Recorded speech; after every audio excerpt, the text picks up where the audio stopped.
না না না না না না। লালটু, লালটু, আমি তোর জন্যে লাড্ডু বানিয়েছি, খাবি না? ঠাকুমা,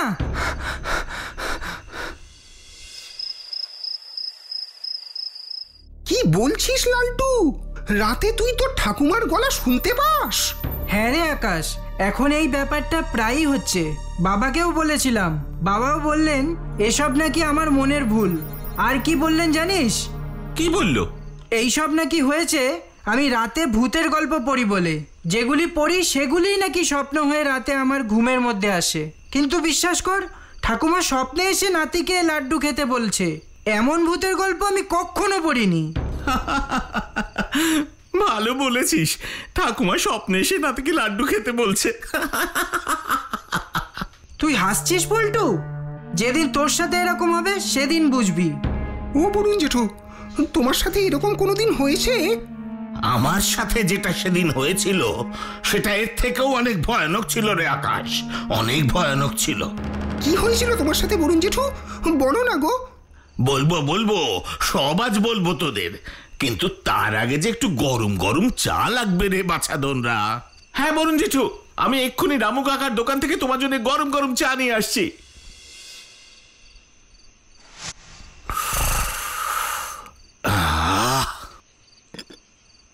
শোন, তখন আমি গোপালগঞ্জ পোস্ট অফিসের পোস্টমাস্টার।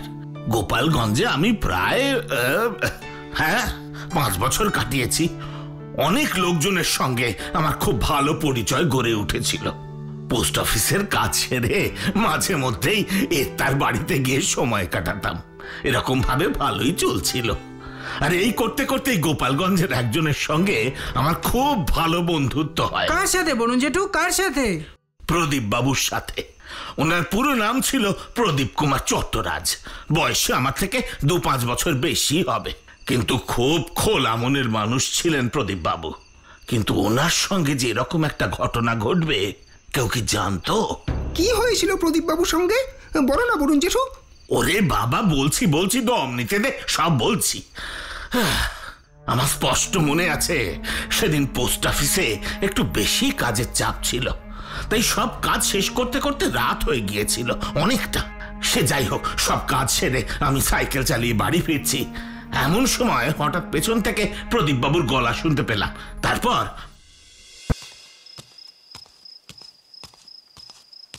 ও পোস্টমাস্টার মশাই, আরে ও পোস্টমাস্টার মশাই, একটু শুনুন না। আরে কি ব্যাপার, আজকে আপনার এত ফিরতে রাত হলো? আর বলবেন না প্রদীপ বাবু, আজ কাজের চাপটা একটু বেশি ছিল। তার মানে লোকজন আবার আজকাল খুব চিঠি চাপাটে লিখছে, কি বলেন? হ্যাঁ, তা বলতে পারেন, কিন্তু আপনি এত রাতে এখানে কি করছেন? আরে অপেক্ষাই তো করছিলাম পোস্টমাস্টার মশাই, অপেক্ষাই তো করছিলাম। হ্যাঁ, কার জন্য অপেক্ষা করছিলেন? আরে একজন ভালো বন্ধুর জন্য পোস্টমাস্টার মশাই। এবার আপনাকে পেয়ে গেছি, মানে আমার অপেক্ষা শেষ হয়েছে, বুঝলেন কি না? আপনার কথার মানেটা ঠিক বুঝতে পারছি না। আরে সোজা কথাটা তো সোজা ভাবেই বললাম পোস্টমাস্টার মশাই। কেন, আপনি আমার ভালো বন্ধু নন বলুন তো? না না, তা কেন, আমি অবশ্যই আপনার ভালো বন্ধু। তাহলে এবার চলুন। আরে কোথায় যাব? গেলেই দেখতে পাবেন, আসুন আসুন আমার সঙ্গে আসুন। অত রাতে প্রদীপ বাবু তোমাকে কোথায় নিয়ে গেলেন বরুণ জেঠু? সেটা তোদের আমি এক্ষুনি বলবো না আকাশ। পুরো ঘটনাটা শুনলে তোরা নিজেরাই সব জানতে পারবি। কিন্তু একটা কথা তোদের বলতে পারি, এই পোস্টমাস্টারি করতে গিয়ে জীবনে তো কম অভিজ্ঞতা হয়নি, কিন্তু সেদিন রাতের অভিজ্ঞতা আমি কোনোদিন বলতে পারবো না, না কোনোদিন না। তখন দেখতে দেখতে রাত আরো গভীর হচ্ছে।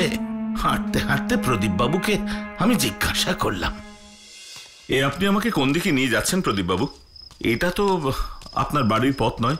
হ্যাঁ ঠিকই বলেছেন, এটা আমার বাড়ির পথ নয়, এটা স্টেশন যাওয়ার রাস্তা।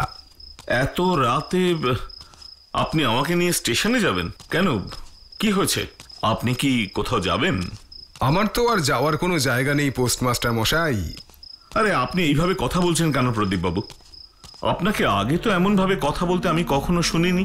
আমি কি আর আগের সেই আমি আছি পোস্টমাস্টার মশাই? আমিও কত পাল্টে গেছি, তাই পাল্টে গেছে আমার কথা বলার ধরনও। কিন্তু এটুকু বলতে পারি, আমার দ্বারা আপনার কোনো ক্ষতি হবে না। আমি শুধু একটা ব্যাপারে আপনার সাহায্য চাই, আর তাই আপনাকে এই রাতের বেলা স্টেশনে নিয়ে যাচ্ছি। আপনি আমার সাহায্য চান? কি ব্যাপার বলুন তো? সেটা না হয় আমার সাথে গেলেই জানতে পারবেন। ভারী অদ্ভুত তো, তোমাকে সঙ্গে করে নিয়ে যাচ্ছে, কিন্তু কেন নিয়ে যাচ্ছে কিছুতেই বলছে না। অদ্ভুত। না, তখনও প্রদীপ বাবু আমাকে কিছুই বলেননি, কিন্তু যেতে যেতে হঠাৎ আমার কেমন যেন শীত শীত করতে শুরু করলো। মনে হলো কারা যেন আমাদের পিছন পিছন আসছে। এই কথা আমি প্রদীপ বাবুকে বলতেই উনি হেসে উঠলেন, বললেন, এমন নিঝুম গভীর রাতে শীত শীত করবে, সেটাই তো স্বাভাবিক, তাই না? কিন্তু ওই পায়ের শব্দ, ওটা তো স্বাভাবিক নয় প্রদীপ বাবু। কে বলছে স্বাভাবিক নয়? রাতের বেলা আকাশের তারা দেখা যায়, কিন্তু দিনের বেলায় তা দেখা যায় না। তার মানে এটা নয় যে দিনের বেলা আকাশে ওই তারারা থাকে না। তারারা তখনও থাকে পোস্টমাস্টার মশাই, যেমন ওই শব্দেরা থাকে, কিন্তু আমরা তাদেরকে আর শুনতে পাই না। চলুন চলুন, এইসব কথা ভুলে যান আর আমার সঙ্গে তাড়াতাড়ি স্টেশনে চলুন। তাড়াতাড়ি পৌঁছতে হবে আমাদের।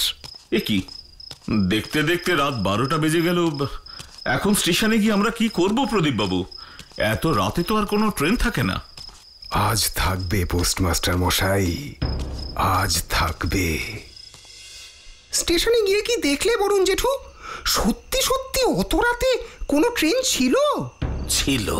সত্যি কথা বলতে কি, প্রায় 5 বছর আমি গোপালগঞ্জে কাটিয়েছি, কিন্তু রাত 12টার সময় স্টেশনে ট্রেন দাঁড়িয়ে থাকতে কখনো দেখিনি। আমারও কৌতূহল হলো। আমি স্টেশন মাস্টারের ঘরের দিকে দৌড়ে গেলাম। দেখলাম স্টেশন মাস্টারের ঘরের দরজা বন্ধ।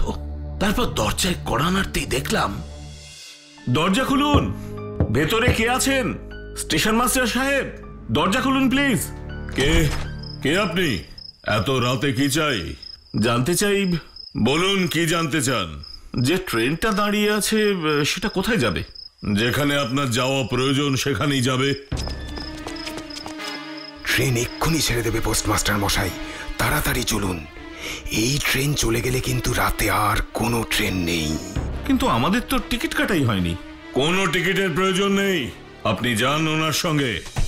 সে কি, স্টেশন মাস্টারও তোমাকে সঠিকভাবে কিছু বললেন না? এক রহস্যময় ঘন কুয়াশা যেন তখন ঢেকে ফেলেছে গোটা স্টেশনটা। আমি পরিষ্কার বুঝতে পারছিলাম স্টেশনে আমরা দুজন ছাড়া আরো যেন অনেকে রয়েছে। কারা ছিল বরুণ জেঠু?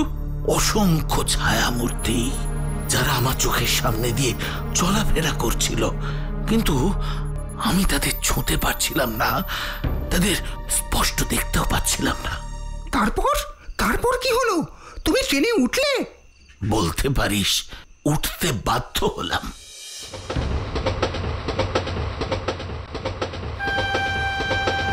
আমি কিন্তু কিচ্ছু বুঝতে পারছি না প্রদীপ বাবু।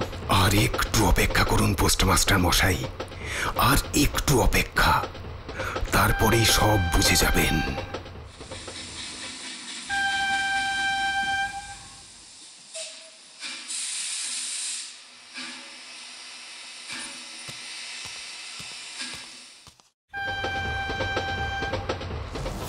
মুক্তিগড়, এখানে কি আছে প্রদীপ বাবু?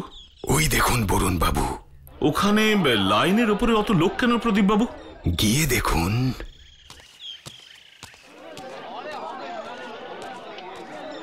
কি আছে ওখানে? আপনারা এমন ভিড় করে কি দেখছেন? সরুন সরুন। এই দেখুন না, কার যেন মৃতদেহ লাইনে পড়ে আছে। প্রদীপ বাবু! আরে, আপনি ওনাকে চেনেন নাকি দাদা? হ্যাঁ হ্যাঁ, উনি তো আমাদের গোপালগঞ্জের প্রদীপ বাবু। কিন্তু ওনার এই অবস্থা হলো কি করে? কিছুক্ষণ আগে আমার সঙ্গে কথা বলছিলেন। না না না না, এ হতে পারে না। বিদায় বন্ধু, বিদায়। এতক্ষণ তুমি যার সঙ্গে কথা বলছিলে সে আসলে প্রদীপ বাবুর আত্মা? প্রদীপ বাবুর আত্মা। উনি এই সব করেছিলেন কারণ উনি চেয়েছিলেন ওনার শেষ কাজ আমি যেন করি।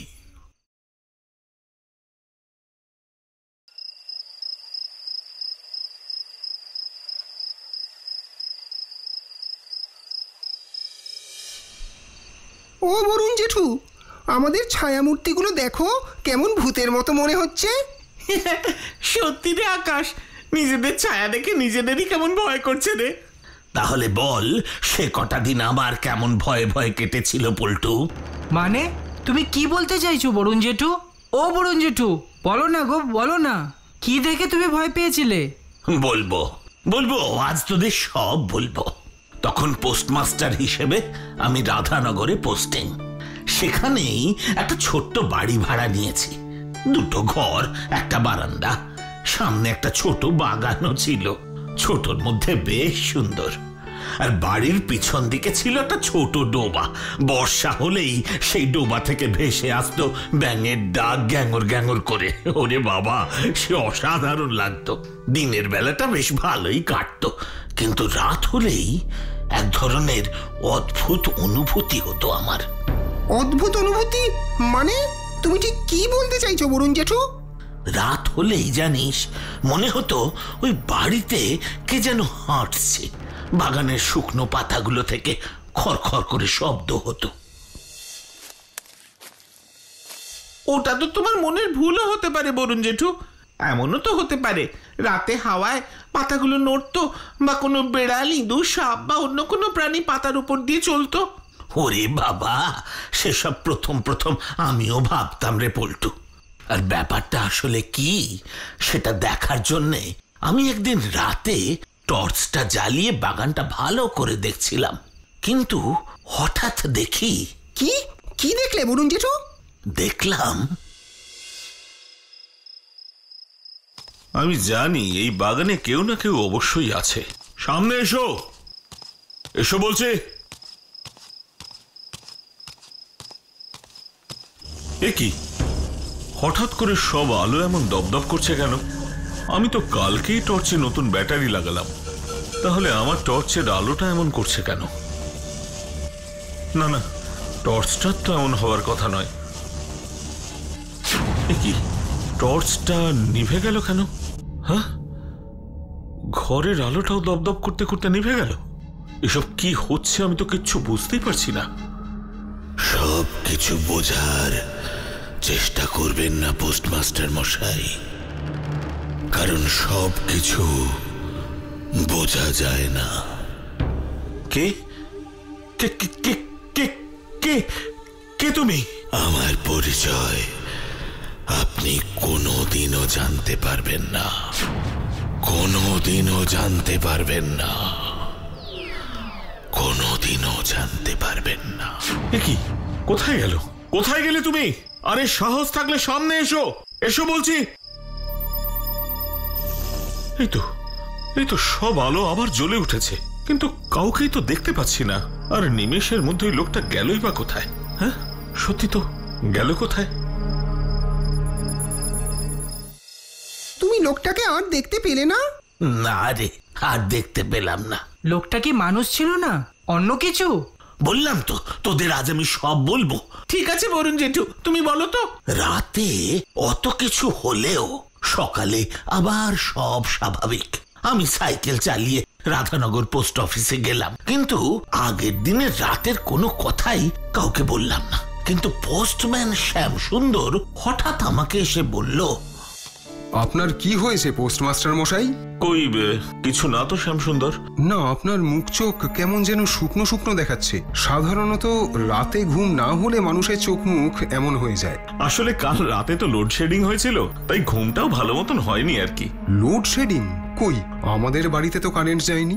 আর আমাদের আর আপনার বাড়ির লাইন তো একটাই। এই রে, এবার কি বলবো? না না, ঠিক লোডশেডিং নয়, লোডশেডিং হয়নি, কারেন্ট তো আবার চলেও এসেছিল।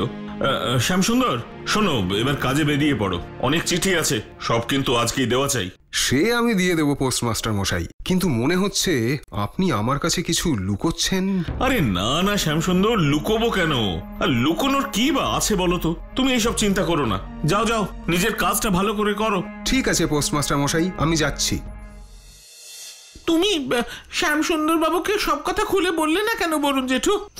ওর যা স্বভাব, আমি জানতাম ওকে একবার বললে সে কথা সারা রাধানগরে রটে যাবে, মানুষের মনে অকারণে একটা আতঙ্কের সৃষ্টি হবে, আর সেটা আমি চাইনি। আরো একটা ব্যাপার হলো, আমি চেয়েছিলাম এই ঘটনার পিছনের আসল সত্যিটা আমি নিজেই খুঁজে বের করব, তাই কাউকে আর কিচ্ছু বলিনি। আসল সত্যিটা তুমি জানতে পেরেছিলে বরুণ জেঠু? হয়তো কিছুটা পেরেছিলাম। কিছুটা মানে? ঘটনাটা পুরো শোন, তাহলেই বুঝতে পারবি আমি এই কথা কেন বলছি। বলো।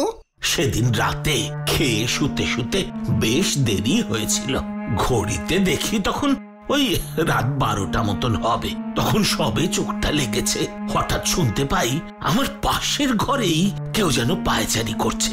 আমি ভাবলাম তা কি করে সম্ভব, ওই ঘর তো বন্ধ, বাইরে থেকে তালা দেওয়া, কিন্তু ঘরের ভিতরে আওয়াজ ক্রমশ যেন বাড়তে লাগলো। আমি আর না গিয়ে থাকতে পারলাম না। এই সব যে এই বাড়িতে কি হচ্ছে আমি তো কিচ্ছু বুঝতে পারছি না, কিন্তু আজ এর একটা হেস্ত নেস্ত আমাকে করতেই হবে।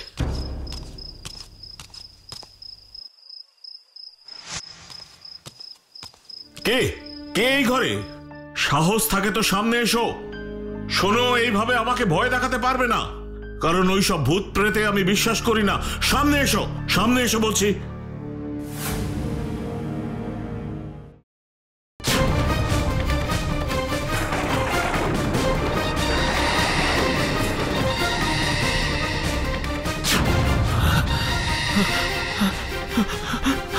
না না না না না না না, হতে পারে না, হতে পারে না, না না। তার মানে তো কোনো সন্দেহই থাকলো না যে এটা আসলে ভূতের কাজ, তাই না বরুণ জেঠু? আমিও তাই ভাবছিলাম, আর ওই বাড়ির মালিকের ওপর আমার রাগ ক্রমশ বাড়তে লাগলো। ভাবলাম একটা লোক শুধু কিছু টাকার লোভে আমাকে কিনা একটা ভুতুড়ে বাড়ি ভাড়া দিল। পরের দিন সকালেই আমি গেলাম বাড়িওয়ালার কাছে। বরুণ জেঠু, সব শুনে বাড়িওয়ালা তোমাকে কি বললো? বাড়িওয়ালা বলল, শুনুন মশাই, আপনার ওই বাড়িতে ভূত আছে, আপনি আমাকে আগে বলেননি কেন? ভূত? আরে কি বলছেন পোস্টমাস্টার মশাই? আরে না না, ওই বাড়িতে কোনো ভূত ভূত নেই। আর আপনি একজন শিক্ষিত মানুষ হয়ে এসব ভূতে বিশ্বাস করেন? আমি তো ভাবতেই পারছি না। আমিও ভূতে বিশ্বাস করতাম না, কিন্তু বেশ কিছুদিন ধরে এমন সমস্ত ঘটনা ঘটছে যে বিশ্বাস না করে আর কোনো উপায় নেই। আপনি অযথাই ভয় পাচ্ছেন পোস্টমাস্টার মশাই। আমার তো মনে হচ্ছে এসব কোনো ওই দুষ্টু লোকের কাজ। ঠিক আছে, আমি দেখছি যাতে এইসব বন্ধ করা যায়। হ্যাঁ হ্যাঁ, তাই দেখুন, তা না হলে কিন্তু আমার পক্ষে আর ওই বাড়িতে থাকা সম্ভব হবে না।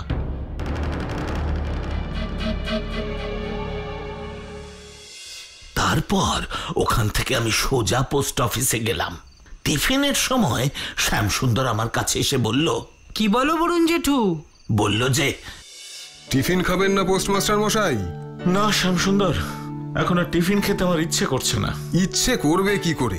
ওই বাড়িতে যে থাকে তার আস্তে আস্তে সব ইচ্ছেই চলে যায় পোস্টমাস্টার মশাই। শুনুন, ওই বাড়িটা ভালো নয়, বুঝলেন? আপনার আগেও ওই বাড়িতে দু একজন ভাড়া নিয়েছিল আর কি, কিন্তু টিকতে পারেনি। যেটুকু কানে এসেছে তাতে জেনেছি ওই বাড়িতে কিছু একটা আছে। ওই বাড়ি যত তাড়াতাড়ি পারেন ছেড়ে দিন, বুঝলেন?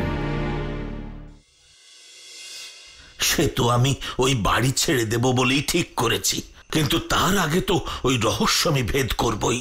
তা ওই রহস্যভেদ তুমি কি করে করলে বরুণ জেঠু? রাধানগর থানার বড়বাবুকে গিয়ে আমি সব বললাম। উনি সব শুনে দুটো স্নিফার ডগ সমেত পুলিশ ফোর্স পাঠালেন ওই বাড়িতে। ও বরুণ জেঠু, স্নিফার ডগ কি গো? স্নিফার ডগ হলো বিশেষ ট্রেনিং প্রাপ্ত কুকুর। ওদের ঘ্রাণ শক্তি হয় প্রখর। এই ঘ্রাণ শক্তির সাহায্যেই ওরা পুলিশকে তদন্তের কাজে সাহায্য করে। ও বুঝেছি, এবার বলো, এবার বলো, তারপর কি হলো? তারপর পুলিশ গিয়ে তদন্ত শুরু করলো। এই কাজ শুরু হতেই হঠাৎ সবাই লক্ষ্য করলো দুটো স্নিফার ডগই বাড়িটার পেছনে ডোবাটার সামনে একটা জায়গায় গিয়ে প্রচন্ড ডাকাডাকি করছে। তারপর কি হলো বরুণ জেঠু? পুলিশের সন্দেহ হলো, আর সন্দেহ হওয়াতে ওই জায়গাটা খোঁড়া হলো, আর খোঁড়ার পর মাটির নিচ থেকে বেরিয়ে এলো ও মাই গড, এ তো একটা মৃতদেহ। দেখে তো মনে হচ্ছে কেউ খুন করে এটাকে মাটিতে পুঁতে দিয়ে গেছে। তারপর শুরু হলো আসল তদন্ত, কিন্তু আজ পর্যন্ত আসল অপরাধী সাজা পেয়েছে কিনা সেটা আমি জানি না। তবে একদিন রাতে, তখন আমি রাধানগরের অন্য একটা বাড়িতে ভাড়া থাকি, হঠাৎ রাতের বেলা দেখি সেই চাদর পরা ছায়া মূর্তি আমার জানলার সামনে। আমি চিৎকার করে বললাম, কে কে আপনি?